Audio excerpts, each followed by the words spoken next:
Welcome to Efficient Living. My name is Severine Nassens and I'm your host. Today I'm going to talk to you about effective communication. While we communicate, oftentimes we get into misunderstandings.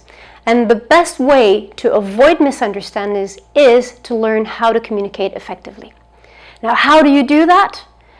The first 4 things that I'm going to communicate with you today are about clarity, responsibility, assumptions, and gratitude. Okay, so there's 4 points I'd like to talk to you about today. But first and foremost, what is effective communication? The way we communicate is that we transmit a message out to someone else, and the other person receives that message.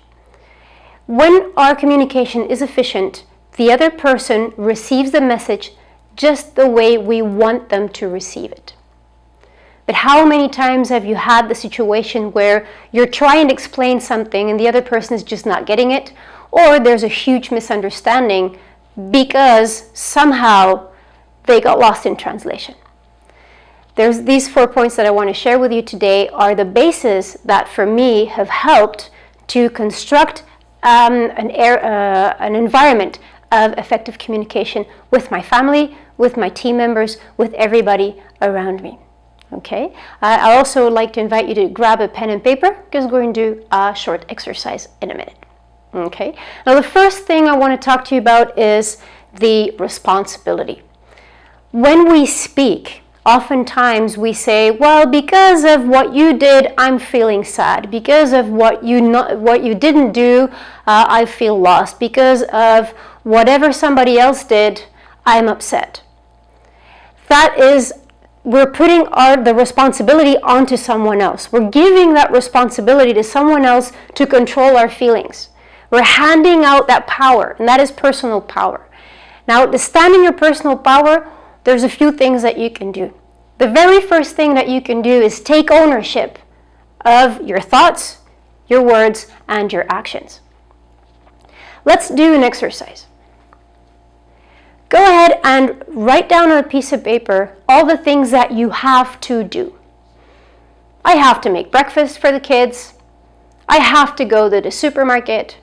I have to go to work. I have to get dressed up. All the have-tos. Sometimes we've got a whole long list.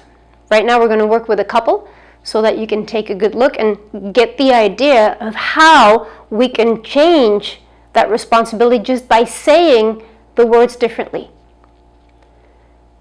What do you say differently? The have to, change it by I choose to. I choose to make breakfast for my family. I choose to drive the kids to school. I choose to go to the supermarket. I choose to get dressed up. There's another way that you can even make it, you take more ownership and say, I wish to, I want to. I want to get dressed up. I want to go shopping. I want to take the kids to school.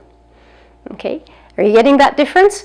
There's a big difference, even you can actually feel the difference between I have to, it's like negative, I don't want to, and I choose to. All right. Oftentimes when we say I have to do something, we're not feeling like it, then say it out loud. I don't want to. Sometimes you can choose to change that. Sometimes there's situations that because we weren't clear from the beginning, you end up doing it anyway. But that's totally up to you. Okay. My invitation to you is to change the way you speak, to change that language from have to choose to. I hope this helps. Second thing I want to talk to you about is the assumptions. How many times has it happened that you assume that someone is mad at you? You assume that somebody doesn't want to talk to you because, I don't know. You do a whole bunch of assumptions, and I've done that as well, and I still do. But when I catch myself making an assumption, I change that. How can I change it? It's very simple. How do you find out? How do you eliminate the assumptions? It's real easy. Ask questions. As a coach, I'm trained to ask questions, and I love asking questions. And asking questions has actually saved my marriage. There's one particular question I'd like to share with you that I learned from my teacher, Alex Zluki. Is there any particular reason for? Is there any particular reason why you'd be mad at me? Is there any particular reason why you're not talking to me? Is there any particular reason why you did not take out the trash? Once you ask these questions, you will get the answer, and I promise you, you will find out it's not about you. Most of the time, the other person is wound up in something, busy doing other things, forgot about something, or just simply wasn't feeling like it. If you ask the questions, you stop that emotional buildup of imagination, of assumptions that we tend to use when something is not the way we want it to be. My invitation to you is stop making assumptions. Ask. Ask the questions that will provide you with clarity. And clarity is the next point that I want to talk to you guys about. Whenever you're upset about something, there's a technique from the Parent Talk system, which I have the honor to teach to parents, that I have actually taken and I've put that into work with my team. I've put that into work with my friends, with my family, with everybody around me. And it works like a charm. The way I express when I'm upset about something is I describe what it is that I am upset about. Did you hear that? I said what it is I am upset about, not what upsets me. I am upset about something, and I describe that. Second of all, I describe my feelings about that. I am upset. I am frustrated. I am angry. I get angry. I guess everybody does. It's part of our emotional realm, okay? But expressing the feeling brings it out, naming it, it will bring it out, and that is something where we can do something about it once we name it. And the third thing I do is I describe what I want to be done. Here's an example. My daughter has left her bicycle out in the garden on the grass instead of putting it back into the garage. I walk out, it's raining, I get upset about the fact that the bicycle is not stored where it's supposed to be. So here goes the communication that I do with my daughter. Inari, I see the bicycle in the grass. I'm upset.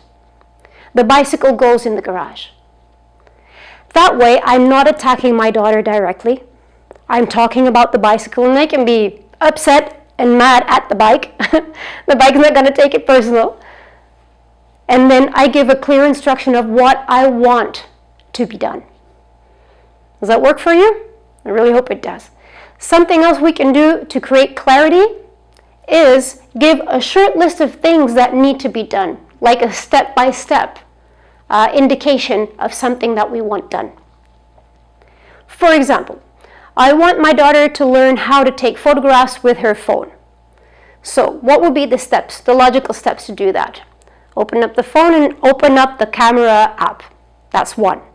The second one would be to get the object. If I'm the object that she wants to take a picture of, for example, get the object squared in and take care of the thirds. Okay, that's like the alignment of the picture. And then 3, I would tell her to take a deep breath, hold it for a second, and at that moment take the shot so she doesn't move the phone. Okay, so that's 3 steps on how to take a picture.